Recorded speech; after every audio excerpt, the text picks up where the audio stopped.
wherever you would like. Welcome, welcome. Let me see, I always see if I can find me. It's not real until I can find me too. Hi, everyone. Good, glad we're coming on there. Shelly, I see you, I see the world. It looks like things are okay today. Great. Hi there, I'm so glad you can join me, Shelly. People have been excited about today, so. Oh, absolutely, it's my pleasure, thank you. Of course, of course. All right, I'll just give everyone, I came on a moment early. I have a theory, sometimes that helps people find us. So we're gonna just wait while people come in. Feel free to say hello in the chat or on Facebook. Let me know where you're coming from here. All right. I was telling Shelly ahead of time how when I was growing up, there was romper room and the teacher would pretend like she was saying hi to people. So I still do that. So I love Angela's here from the UK. Hi, Angela. Anne from St. Louis.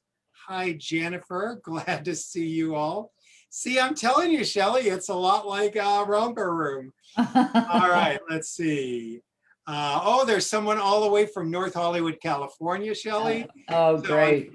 Isn't that it? Australia, the UK, and North Hollywood. What more could we want? Oh, and I'm from Chicago. There we go. Right, there you go. Melbourne, Australia. Melbourne. Sorry, Melbourne, okay. Australia. Those Americans pronounce it Melbourne, but yes. They taught me it's Melbourne. Okay. All right, Judith is here. I see on Facebook from North Carolina. Hi, Judith. I'm working sort of the Facebook and the chat here. All right, Julie is from Texas. Hey, Julie, I know you were in Tender Hearts the other day, and we were breaking into groups with children and people who had a spouse die and a parent. So make sure you change your name back, Julie, just to Julie, not Child Julie. I actually was Child David too. All right. Hi, Karen from Alberta, Canada. Orna from Santa Barbara. Good to see you. Some of you are here in the Facebook group. Some of you are here in Tender Hearts. So I'm so glad you're all coming in. Welcome all. All right, I'm going to give it one more moment and then we'll start. Lisa's here from Grand Rapids, Michigan. Carrie from New York. Hi, Carrie. Elizabeth's here. Maddie's here. Welcome. So glad to see everyone coming in. All right, as we always do, if you would join me in a moment of silence for those who we love dearly that are no longer with us physically. As I always say, I don't think when they leave physically, we quit loving them, and I don't think they quit loving us. So join me in a moment of silence to send them love, if you would.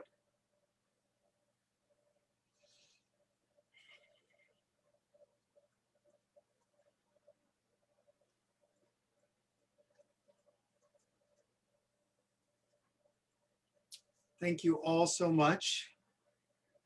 I always say I usually connect with my own son, but when I have a guest, I send thanks to Ryder. So we'll be hearing about him in a moment for bringing us you, Shelly, and not in the way you would have wanted, I'm sure, and we'll talk about that. So for anyone who's new, I'm David Kessler. This is coming through in two different groups. It's in my Tender Hearts group. It's also live in our Facebook. The Facebook was created right after the COVID shutdown in March, and we've been going strong ever since. So please share when you're having a bad day, a good day. It's amazing peer support. I love how everyone takes care of one another. All right, I'm so thrilled today to have an amazing guest with me. Shelly Buck is here. Many of you might know her from Leave Your Light On, an incredible book here. We'll be talking about that. But I want to just start, and by the way, you'll have a chance to ask questions of Shelly here in Facebook, and then we'll have an extended version in Tender Hearts. Shelly, welcome. Thank you for being here. Thank you so much for having me, David. So Shelly, what's brought you to this moment here with us? Tell us about you, your life, Ryder. Okay, well, I moved to the West Coast when I was 25, but I knew I was going to do it when I was 10. And Walt Disney died because I was worried about the studio, and that was where I intended to spend my professional life. And I finally came out when I was 25, met my husband at Disney, and started having my children. And Ryder was my first of 3 sons, and was born in 1990. So he would be 30 now, or last year. And let's see, as he grew, even as a baby, he was an extremely calm, introspective, observant, wise old soul. And my energy did not match Ryder's energy at all. I was kind of frenetic, very excitable, high energy. And we had to find a place where we could meet and I wouldn't irritate him too much and be too excitable for him. As he grew up, he got into, well, he was into dinosaurs. And he eventually, in high school, found girls, and they were fascinating as the dinosaurs had been. He went on to play water polo and was grew into a man in that way. He became a young man and eventually found his guitar. He had always listened intently, as I said, and when he found the guitar, he seemed to blossom in a way that he hadn't yet. He said to me once, Mom, I don't know what to do with my life. And I said, Ryder, go look in the mirror. It's strapped to your back. And that was sort of his launching pad. He finally found a music school, Musicians Institute in Hollywood, and continued songwriting. He formed a band. He started doing small gigs in the Hollywood area, and then he moved to the coast and did some in Malibu, some in Pasadena. It was all in the Southern California area. And then he called me one day from school and said, Mom, I have good news and bad news. What do you want first? So I said, give me the bad news.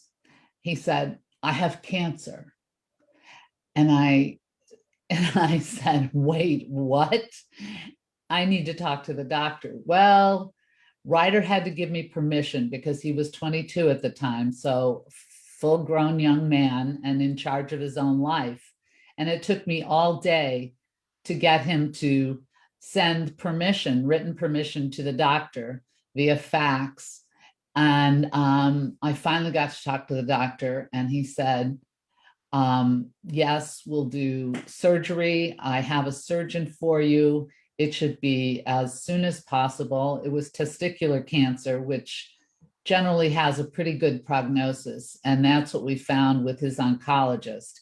He was very positive. He infused me with confidence, and Ryder felt very comfortable with him too. He actually did the choice because we interviewed several doctors. The cancer journey was a whirlwind of clearing the house, washing the dogs, getting healthy food in the house, which of course Ryder insisted upon, but then he would come home with junk food, in his off time. When he was in the hospital, I was with him every day. He would be inpatient for 1 week and then out for 2. And during his out time, he would spend a couple of days recovering from the chemo, and then he was off and running. And I couldn't keep track of him. He came in late at night, never was up in the morning for breakfast. I found pictures on his phone from San Francisco when he was supposed to be camping nearby. He actually shared them with me. I wasn't snooping. And, with his typical chuckle and laid back way, he said, I was going to tell you eventually, Mom. he went to concerts, he went to Dodger Stadium, he went surfing and hiking and all sorts of things where I could conjure up things to worry about, sharks and rocks and snakes and germs.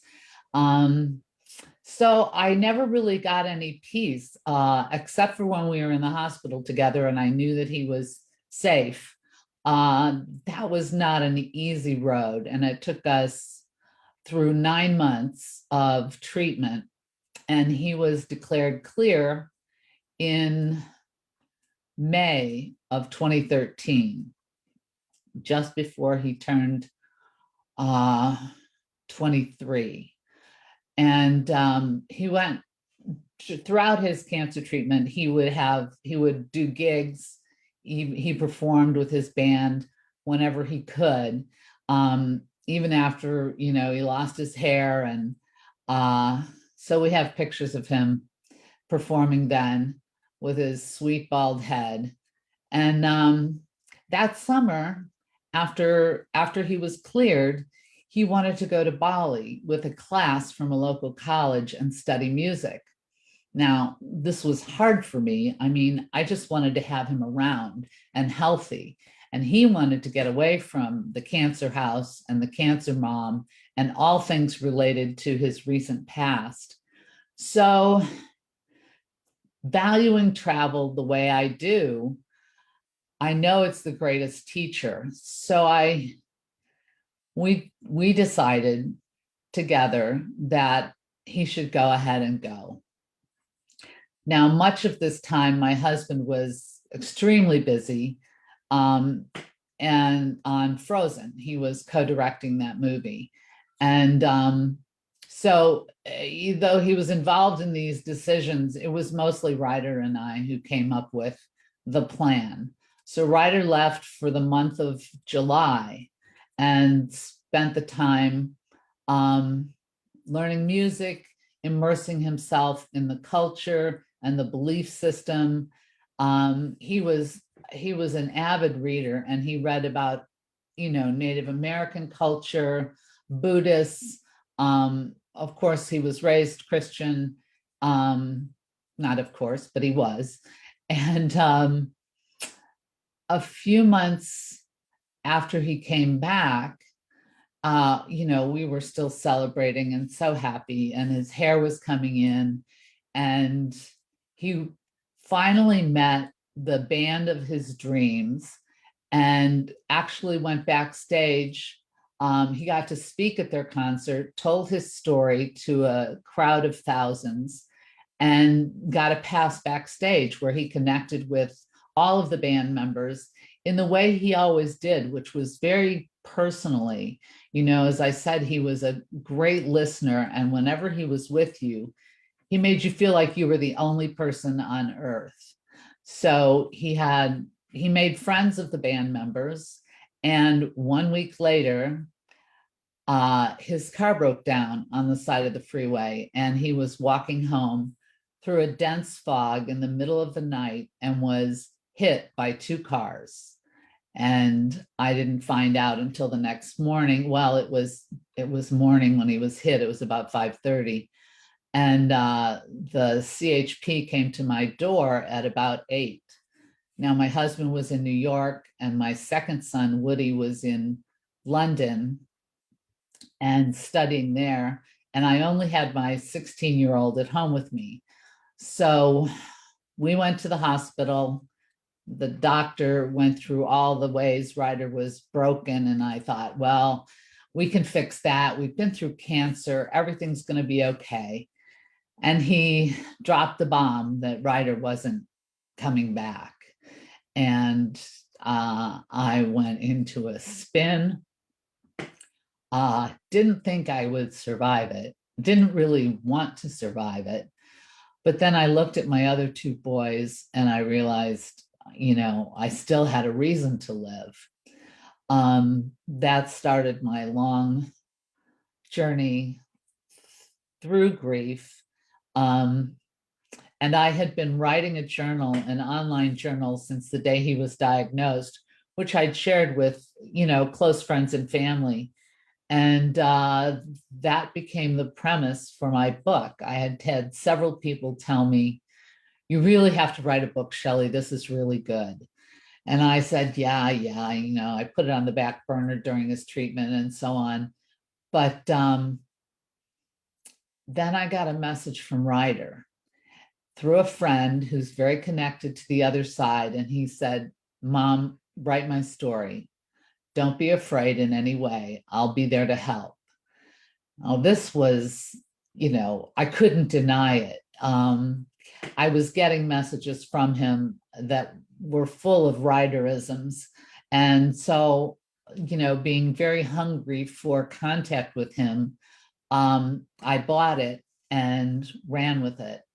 So a few years into my grief, I'd say about 5 years, I started writing the book with my best friend, who is a writer and she's my co-author, Kathy Curtis. She uses her talent as a writer to help people through grief or any difficulty they're having, divorce. And she has a writing program. So we started putting the book together, and it took us about 2.5 years. And we finally launched it last year on Ryder's 30th birthday. The other boys and my husband went through their own versions of grief. I was angry. I wanted people around me. My husband wanted solitude. And the boys each had their own way of dealing. I shared my grief openly, hoping that it would give them an example. But I couldn't contain myself anyway. So fast forward to the book, and here we are. I can't hear you. I'm sorry, I can't hear you. Thank you so much. Of course, I was muted because I was just absolutely riveting on every word you were saying. It's a startling story. It's actually a startling story. I think about, one, the connection and seeing how you were so in tune with your son's personality growing up and the differences between yours and his. And then fast forward into your grief, you also seem to be so clear on how everyone in your family had a different style of grieving. Yes, my youngest son, Reed, wrote about this, and it's included in the book, kind of recounting that day and how, he set his own grief aside to be there for me, because he was that day in that moment, he was the man of the family. And he just wanted to focus on me and try to hold me together. For a young 16-year-old, that was Right. Herculean in my mind. Yeah, and my middle son had the hardest time because he was in Europe and really couldn't believe it. He was angry. He was angry with Ryder. He was angry with the drivers. He wanted to know if they were drunk. They were going about 75 miles an hour through, like I said, a thick fog. And we drove that road the next morning and couldn't see 3 feet in front of our car in, the bright sunlight of 8 o'clock. So we all just came together. We were able to do some traveling. 1 month after Ryder was killed, my husband's movie came out, and Frozen became a worldwide phenomenon, as everyone knows. And we got to do some traveling as a family, which was good for us, some new experiences. Of course, my grief never left me, but I stayed in touch with Ryder. I was visited by him when I was dreaming. I got myriad messages from different people. I saw a psychic, and she was the one who had the Ryderisms that were just undeniable. He's throwing his head back and laughing. Well, that was what he always did. So yeah. I brought up the piece about, I think that as a family, we often have this illusion we're going to grieve the same way. So I'm so glad to hear you sort of knew that. It's also, my goodness, in life, I have seen this, and it's such a horrendous thing that just, we go through. I think about him and the cancer journey and everything that went on. And it's like, finally, there's going to be light at the, how did you keep walking through, wait, we're coming out of the other side of cancer? How do you even, not that you can make sense of it, but I can see how you could just get stuck in forever and this doesn't make sense, can't even go on. Well, that's exactly how I felt in the beginning. I was, like I said, I was angry with God. I found myself shaking my fist at heaven and saying, why me? How could you do this if you're supposed to be good? What's the good in this? I don't understand. I will never understand. It was a long road, and I did have incredible support from family and friends, and his band members. 3 of them actually moved in with us for a period of time. One had been living in his car. Another one had lost his mother just a year prior, and another had come from Texas to make his way in the music industry. So he was really alone. And that lifted me up. It brought the music back into the house. It gave my youngest son kind of older brother figures in the house. It was very helpful and very healing for me to have their presence and have Ryder's music still in the house. Rhonda on Facebook asked, how did you come up with, and you don't mind questions, right? No, I don't mind at all. All right. Rhonda says, how did you come up with choosing the title of your book? From Ryder's song? Very good question. Yes, it was the first song Ryder ever wrote and kind of became his mantra.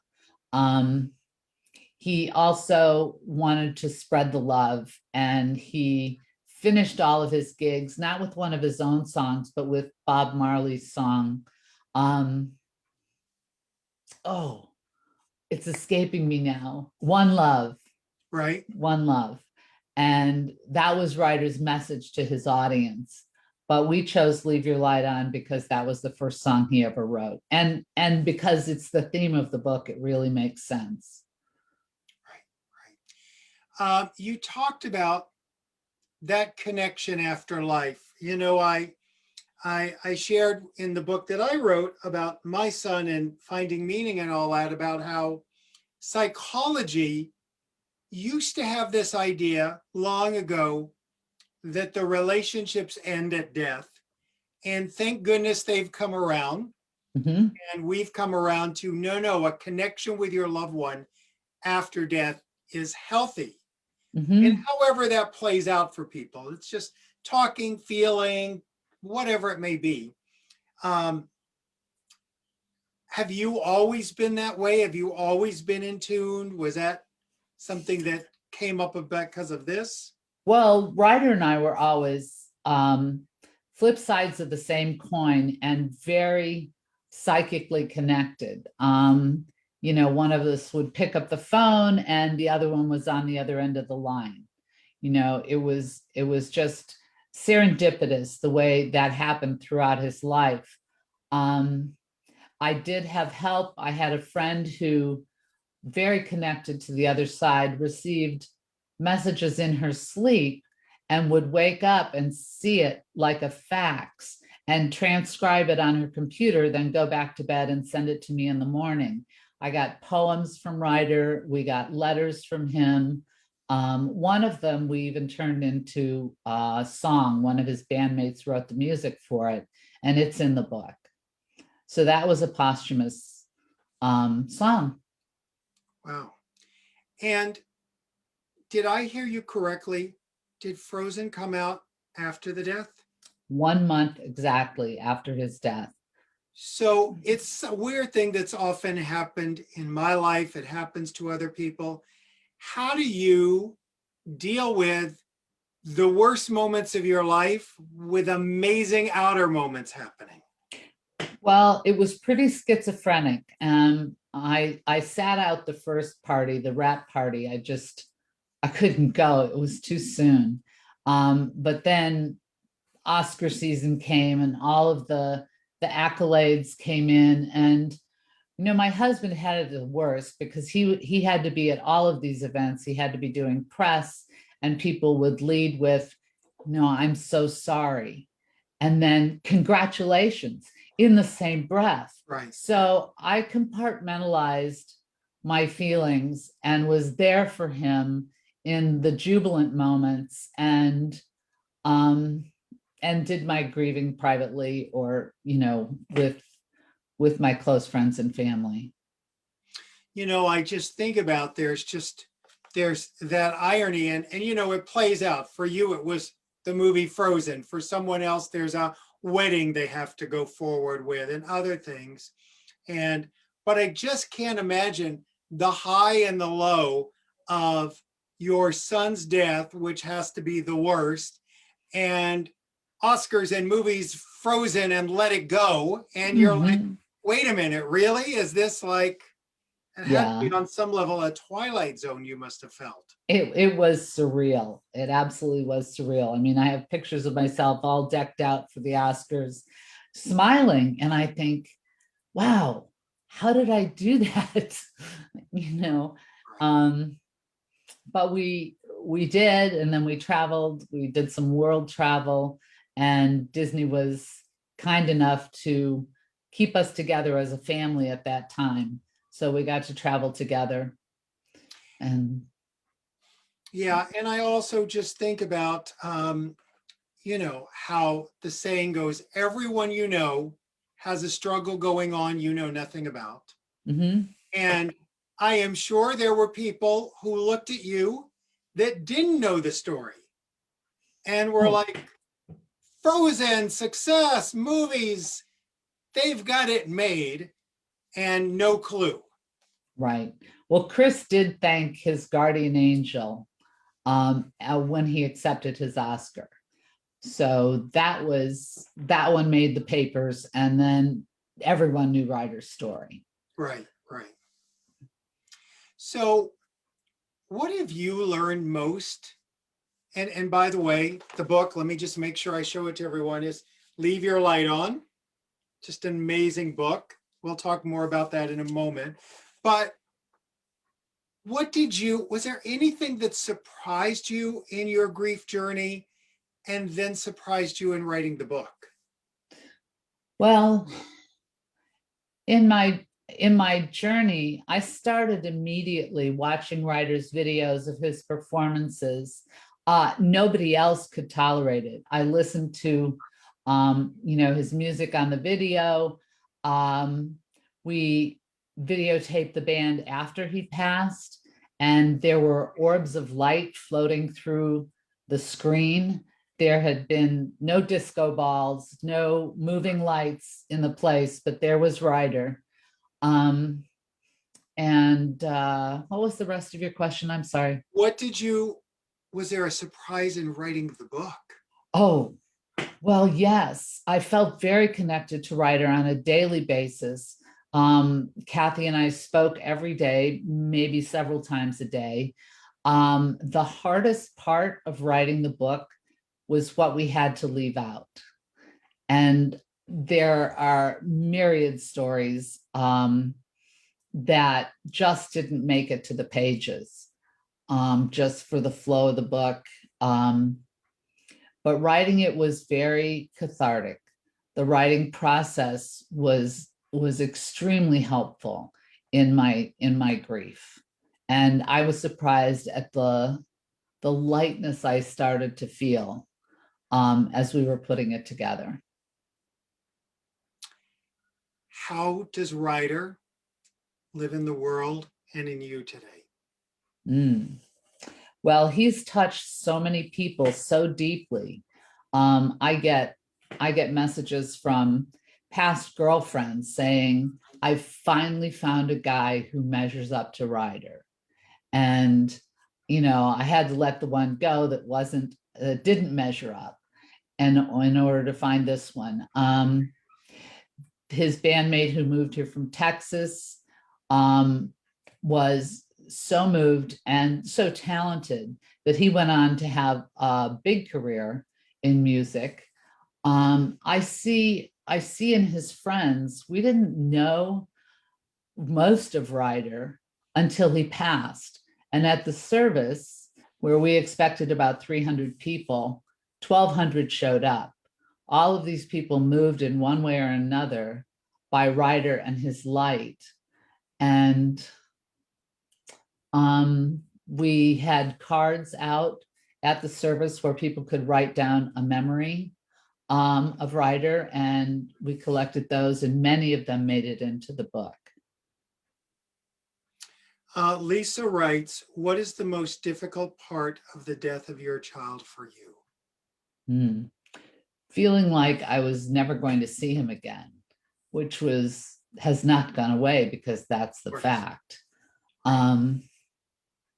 Yeah, he was like my soulmate, and I was split in half of me living on another dimension and me having to get through this life without him. How has it been being a mom and a bereaved mom for your other children? Well, I tried my best, and I think I did it pretty well, to focus on them. They were what I had left of my family, and I could see their needs, and they did ask for my attention. And so I made myself be present for them. I was as devoted to them as I was to Ryder as a mother. So I really couldn't ignore their needs. It's a fascinating wake-up call, and it's surprising that we even miss it for a moment. But I often tell the story of the first Father's Day after my younger son died. Literally, I was face down in the bed and I wasn't getting up. And my older son came in and said, it's Father's Day. Are we doing anything? And in my mind, I literally heard my mind say, my son has died. Why would I celebrate Father's Day? And then I had to quickly go, oh my gosh, his father is alive and he wants to celebrate Father's Day. And I got another son I have to show up for on Father's Day. Right. And it was that moment, like it was a split second in my mind, but I'm like, oh my gosh, I've got to get this together here. Mm-hmm. Exactly. You do pull it together for those who are with you. And that doesn't mean it's easy. No, I slept through my first Mother's Day. Yeah, I found that in my notes recently. And I don't know what that did for my other two. I think Woody was back at school, and Reed was here and present, and I'm sure showered me with love, because that's the way he is. But that was a difficult day for sure. Right. So a couple of things. People are such good listeners on here. One, Patty says, you mentioned being angry at God. Where's your faith now? Well, I believe in God. I always have, calling him by many different names, the force, the light, and she as well. I'm stronger in my faith now, because I know Ryder's spirit is in a blissful place. if you want to call it heaven, that's fine. But, you know, his messages have said as much. And, you know, I've made my peace with that greater good, though I will never understand it. Right. Right. Yeah, I always talk about there is no why, there is no satisfying why. It's Right. really just learning to live Mhm. with the I stopped letting myself ask why, because it was a straight path to hell. There was really no answer. And so I stopped asking that question as soon as I could. Right, right. Someone also says here, I love this, like they are big listeners. You said when Ryder called and said he had bad news and the bad news was cancer, he said he had bad and good news. What was the good news they want to know? Oh, well, the good news was, as he put it, it can be cured. So that was the good news. I have cancer, but it can be cured. And that was the way we went into it. There was never a thought that he might die from cancer. We just didn't allow that to be part of our reality. And the doctor was so reassuring and actually did an extra round. Ryder had 7 weeks in the hospital over those 9 months. And he said that one was for insurance. Now, I never told Ryder that because he was done before he had his last round of chemo. I mean, he threatened not to come back, and I was distraught and at my wit's end. But, you know, he did. He went along with the treatment very well, very cooperatively, very serene, and barely complained. So Shelley, tell me this.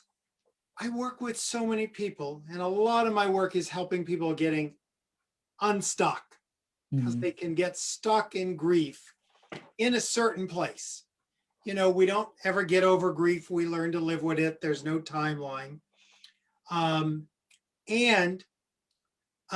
so many times when people are stuck, they'll say in different ways, you don't understand. Here's the evidence of like how unfair this is and why I should never live again. You know, I gotta say, dealing with cancer, doing an extra chemo, I mean, everything you've been through, and then for him to get hit by a car. If anyone has a reason to stay stuck in unfairness and anger, it's you. I mean, that story, if you never came out of the house again, we could go, well, you don't understand. He made it through the cancer only to get hit. And we would go, oh, we get it. That's why she never came out again. So what in you and what's helped you not get lost in that? well, a drive to move forward. I mean, I've always been a driven person, and Ryder's light, and I haven't really emphasized that enough, is what brought me through. Memories of him, his communication with me, his communication with his father and brothers. Really, the special light that he always had infused me as I went through this journey, this grief journey. And then the other thing that really helped was the writing. It helped get the feelings and the thoughts down on paper, organizing them for the book. Not that anyone needs to write a book, but that really released a lot of the stress, the distress, and my anger. Right. Wow. So let me just, for anyone who hasn't seen, the book is called Leave Your Light On. The musical mantra left behind by an illuminating spirit. It's by Shelly Buck and Ryder Buck with Kathy Curtis. So here's the book. By the way, so many of you in the Facebook chat said you read it and you loved it and you're telling me. And I'm so glad you're telling me. But by the way, if you've read this and you love it, please write an Amazon review or an indie review, because letting me know it's great is wonderful. I actually know it's great. I want to make sure that other readers know it's great. So make sure, because it's a thing, author to author, where like, sometimes you don't have a lot of reviews and people go, there's no reviews, and people are like telling us, and it's like, tell the world. So anyway, we're going to be signing off here in Facebook and continue on in Tender Hearts for a moment. Any last words of advice you would say? Because you must have met so many people who are dealing with loss through this journey. Well, maybe you haven't, because the book has come out during the pandemic. So Right. usually Well, like people new have, authors are like sitting with like hundreds of people in grief that you didn't expect. So anything I would say, it does get better. It'll never be the same, but there are steps forward, and life is still there waiting for us. and besides the writing, did you get other support? Did you, and family and the things around you, did you seek professional help? Were you in groups? Did you do any of that? I went to one group and it was so cerebral, and I was there with my heart broken open. So I never went back. I spent my time with the psychics and my friends and Ryder, just communicating with him, went through all of our pictures and all of his videos. And that was how I stayed connected. And I think that I'm a big believer. I tell people, get support. None of our supports look the same. Mhm. And for some people, it's the local church group. For others, it's Compassionate Friends. For others, it's the suicide support. For others, it's Al-Anon or a private therapist. We've got Tender Hearts. I mean, to me, it really doesn't matter what your support is, but please get some support. Right. I did go to a therapist for a while, so that helped me get some of my anger and despair out. Wonderful. Thank you for being here on Facebook. We're going to end our Facebook broadcast and move into Tender Hearts. Any of you who are needing more support, Tender Hearts is open these days if you want to join. And thank you all our Facebook friends. And I appreciate you joining us. And please keep posting, share your stories, share your love, share your words, not graphics or memes. If grief is anything, it's personal. So please share your words. And I appreciate all of you on Facebook. Thanks so much.